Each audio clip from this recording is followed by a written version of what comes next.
Itu adalah cara perang Rusia. Kematian adalah hal wajar, sering terjadi dalam jumlah besar, namun strategi pengurasan ini akhirnya berhasil dan musuh runtuh.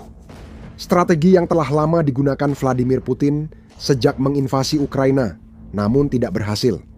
Strategi Putin untuk bertahan lebih lama dari Ukraina justru berbalik menyerang, dan harapannya Barat meninggalkan Ukraina telah sirna. Ada dua sisi dalam cerita ini. Apa yang diharapkan Putin dan apa yang sebenarnya sedang terjadi pada Rusia saat ini. Faktor tak terduga muncul, membuat rencana yang dulu pasti di benak Putin runtuh. Kita akan bahas faktor tak terduga dan apa yang terjadi. Pertama, harapan Putin. Dalam wawancara 16 Januari di The Trump Report The Times Radio, pendiri kampanye Magnitsky Justice, Bill Browder, menjelaskan semuanya. Putin berharap meski mengalami kerugian besar, dengan sekitar 1.000 tentara Rusia tewas tiap hari. Tapi yang dia harapkan adalah kita akan lelah sebelum dia, kata Browder. Menurut KITA Barat bertindak kolektif, dan Browder menyebut Putin kini yakin kemenangan tidak lagi lewat menguras pasukan Ukraina di medan perang. Itu hanya untuk terus mendorong kekuatan palsu hingga Barat mundur. Dukungan ini, menurut Browder, adalah kunci kelangsungan Ukraina. Dan bahkan jika kita hanya merasakan 1/100 dari rasa sakit itu di negara demokrasi kita, di media bebas kita, dan sebagainya, kita semua tahu kan, membuat diri kita sendiri terjebak dalam kebingungan dan kerumitan. Perlukah kita tetap dukung Ukraina? Itulah taruhan besar Putin, bahwa gelombang pasukan Rusia ke Ukraina akhirnya membuat sekutu Ukraina menyerah. Ini pertarungan sumber daya dan tekad. Putin bertaruh bahwa tekad negara-negara Barat akan gagal lebih dulu sebelum sumber daya Rusia habis. Bukan berarti Putin tidak sedikit mengamankan taruhannya saat ia semakin putus asa untuk menjalankan strateginya sampai akhir. Presiden Rusia tersebut telah membuat beberapa klaim simbolis yang ia harap dapat menenangkan sekutu-sekutu Eropa Ukraina. Pada Desember 2025, Putin menyebut anggapan Rusia akan menyerang negara Eropa lain adalah omong kosong. Putin mengatakan dalam pidato televisi selama 4,5 jam, negara-negara itu hanya perlu menghormati Rusia. Tidak akan ada operasi jika kalian menghormati dan memperlakukan kami dengan baik, seperti kami menghormati kalian. Putin mengatakan hal itu saat menjawab pertanyaan dari British Broadcasting Corporation tentang apa yang disebutnya operasi militer khusus.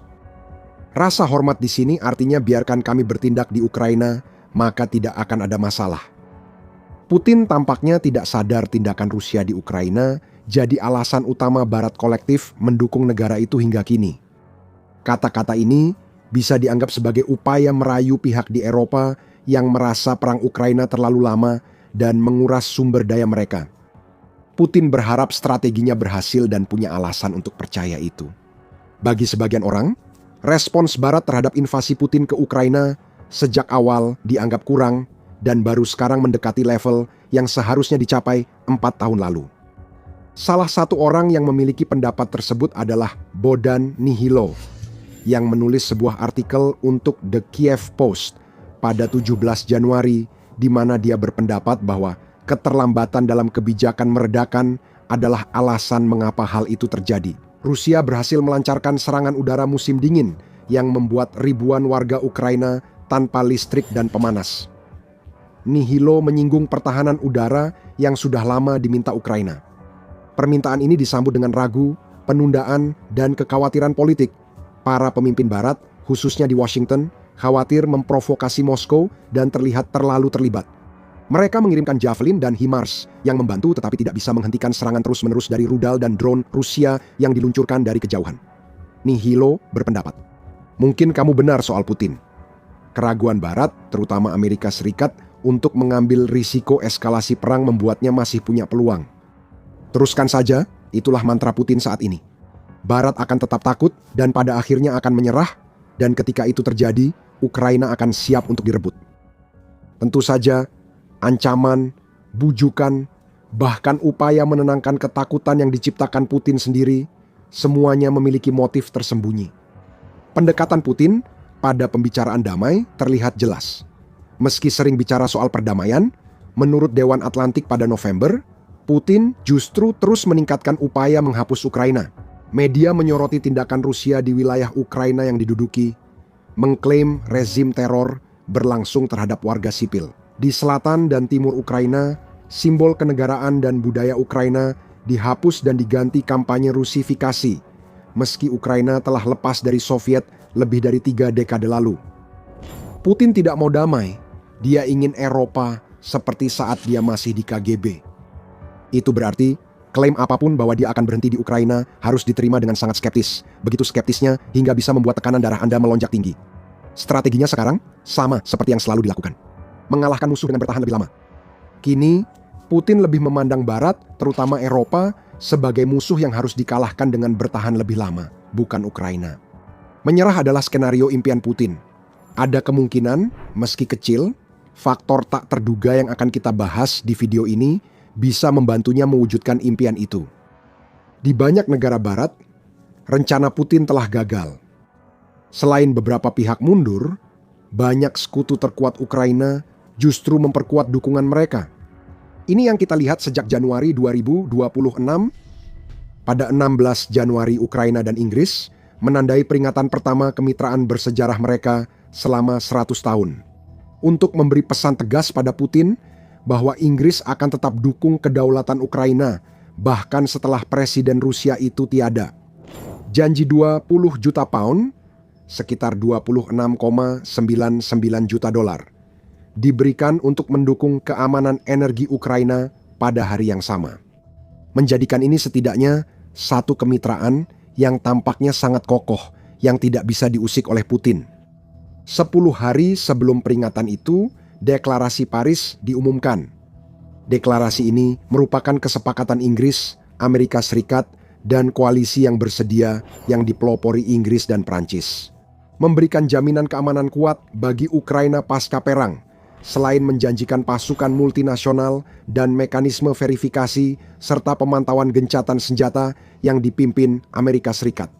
Deklarasi tersebut juga membuat koalisi menyatakan dukungan berkelanjutan untuk angkatan bersenjata Ukraina dan mengklaim akan membuat komitmen yang mengikat terkait bagaimana mereka akan merespons jika terjadi invasi Rusia di masa depan. Sekali lagi, pesan itu telah dikirimkan. Barat secara aktif bekerja menuju masa depan, di mana Ukraina tetap ada, yang merupakan kebalikan dari apa yang ingin dicapai oleh strategi Putin. Ada contoh nyata bahwa Barat tak mau membiarkan Putin mendapat semua keinginannya.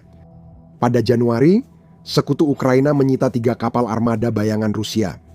2 penyitaan pertama terjadi pada minggu pertama tahun ini ketika pasukan Amerika Serikat menaiki dan menahan Marinera serta Matas Sofia. Kapal-kapal ini memiliki keterkaitan dengan Venezuela, di mana Amerika Serikat baru-baru ini menyelesaikan operasi untuk menangkap mantan presiden diktator Nicolas Maduro. Baru-baru ini, Prancis dibantu Inggris menyita kapal armada bayangan di Mediterania. The Grinch, nama yang cocok untuk kapal Rusia, digeledah dan dibawa untuk pemeriksaan lanjutan. Deklarasi dan kemitraan membuktikan Barat tetap mendukung Ukraina. Penyitaan kapal tangker minyak menjadi bukti nyata bahwa dukungan ini kuat sekarang dan kemungkinan tetap kuat di masa depan. Browder mengatakan, Ukraina berharap penyitaan armada bayangan akan terus berlanjut dan bahkan meningkat. Hal itu tergantung pada apa yang dikatakan Trump kepada Presiden Prancis Emmanuel Macron dan Perdana Menteri Inggris Keir Starmer.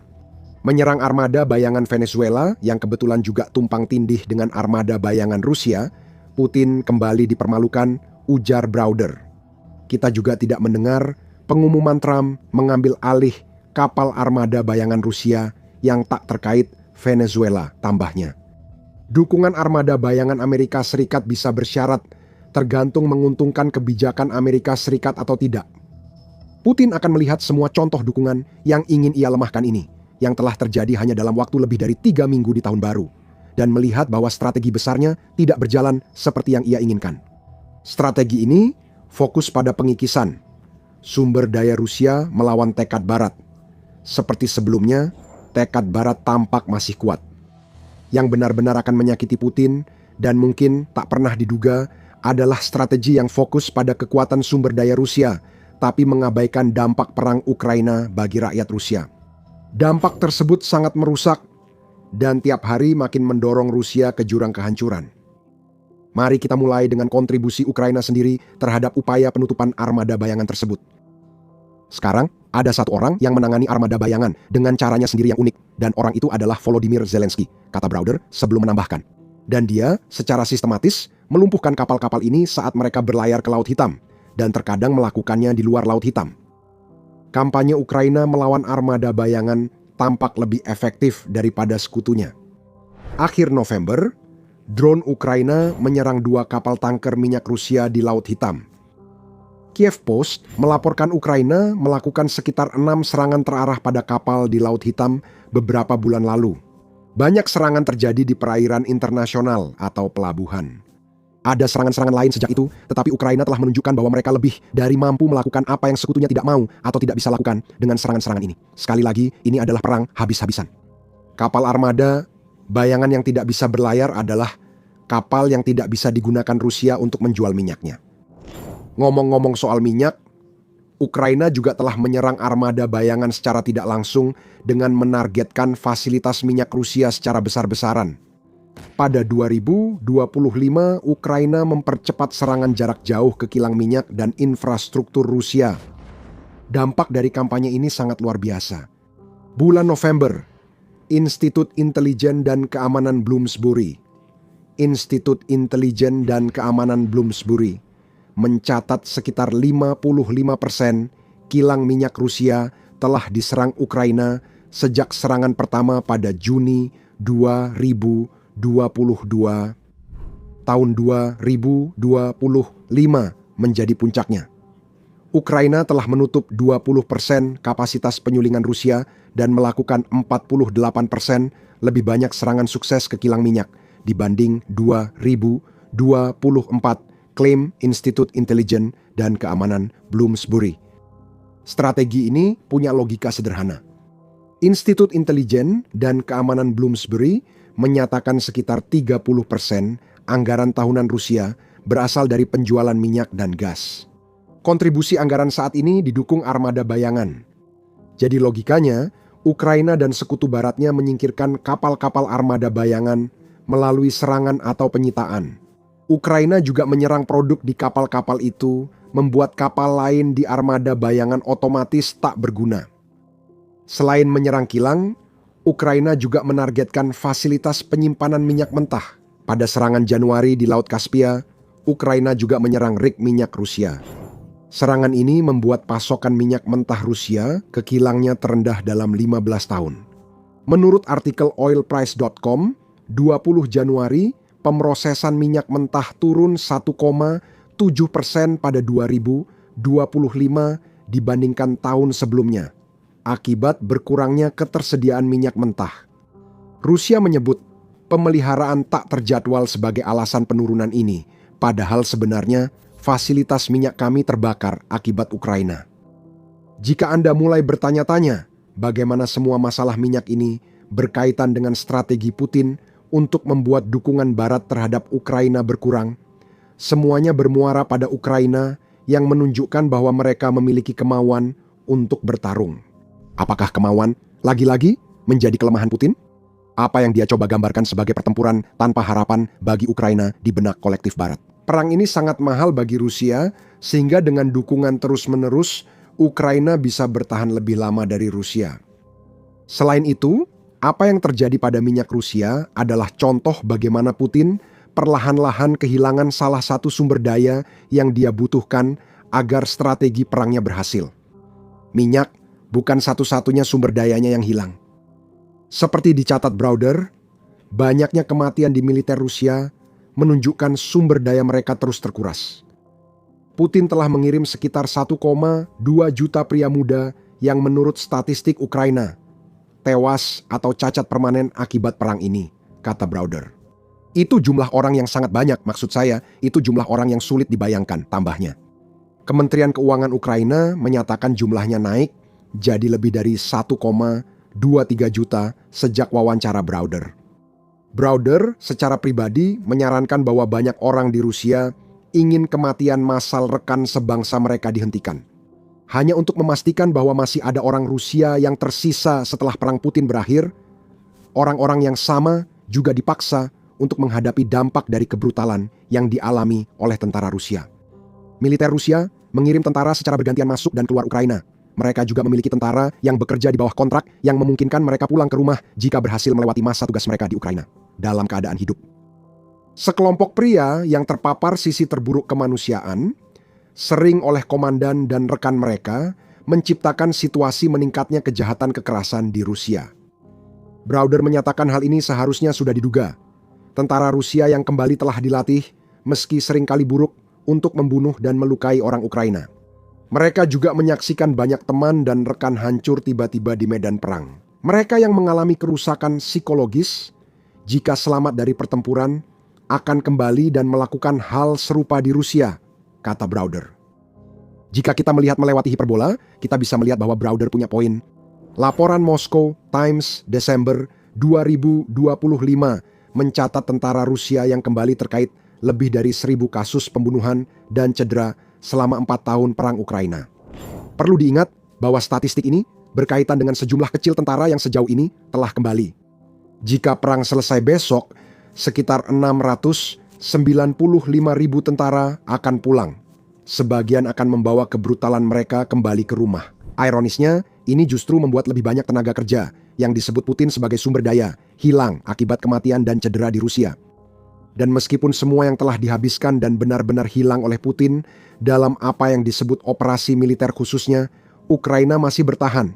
Begitu juga dukungan dari sekutunya, sementara strateginya runtuh di sekelilingnya. Harapan kecil Putin untuk bertahan lebih lama dari Ukraina hanya tersisa pada faktor tak terduga yang disebutkan di awal video, yang mungkin sudah bisa Anda tebak. Amerika Serikat, khususnya pemerintahan Trump. Browder menyoroti pendekatan Amerika Serikat terhadap Rusia di era Trump yang sering bertentangan. Dia menilai tindakan Amerika Serikat di Venezuela menunjukkan Trump tak takut membuat Putin marah. Jika Rusia menghalangi sesuatu, Amerika Serikat ingin operasi militer Amerika untuk merebut Majuro, yang merupakan keberhasilan militer yang spektakuler bagi Amerika karena mereka bisa masuk sepenuhnya dan melumpuhkan semua pertahanan mereka.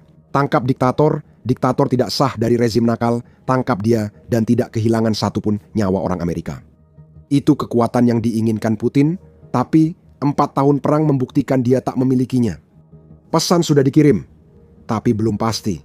Sementara itu, Browder mengutip klaim Trump bahwa Amerika Serikat seharusnya menguasai Greenland. Itu adalah amunisi bagi Putin, klaim Browder. Jika Amerika ingin mengambil Greenland, kenapa ada yang mempersulit kami soal Crimea atau Ukraina? Kata Browder, itu bisa dengan mudah menjadi argumen Putin. Trump tampaknya fokus memperkuat Amerika Serikat lewat upaya mendapatkan Greenland, jadi kecil kemungkinan ia ingin memberi amunisi ke Putin.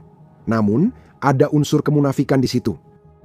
Dukungan pemerintahan Trump untuk Ukraina, seperti penyitaan kapal armada bayangan, sering diimbangi ucapan Trump yang membuat Ukraina bingung. Pertengahan Januari, Trump menyalahkan Zelensky atas belum tercapainya damai Ukraina-Rusia. Kremlin segera bereaksi lewat juru bicara Putin, Dmitry Peskov. Kita sepakat, memang benar, Peskov menyampaikan kata-kata Putin. Jadi, Presiden Rusia mungkin masih memiliki secercah harapan bahwa strategi kekuatan kehendak melawan sumber daya yang ia gunakan pada akhirnya bisa berhasil untuknya. Kartu liar selalu jadi masalah karena tak bisa ditebak tindakannya. Jika negara barat, khususnya sekutu Eropa Ukraina, tetap solid, faktor tak terduga bisa ditekan, dan upaya Putin meraih kemenangan akan gagal. Bagaimanapun juga, Putin sebenarnya sudah berada di tahap akhir permainannya, meskipun dia mungkin belum menyadarinya. Dengan runtuhnya pengaruh geopolitik, masalah ekonomi, dan persoalan lain yang menumpuk, Putin kini terjebak dalam situasi tanpa kemenangan, di mana satu-satunya pilihan adalah eskalasi tanpa harapan menang. Cari tahu apa arti semua itu di video kami, dan jika Anda menikmati video ini, pastikan untuk berlangganan The Military Show untuk mendapatkan wawasan lebih lanjut tentang apa yang terjadi di balik medan perang Ukraina. Dan seperti biasa, terima kasih telah menonton.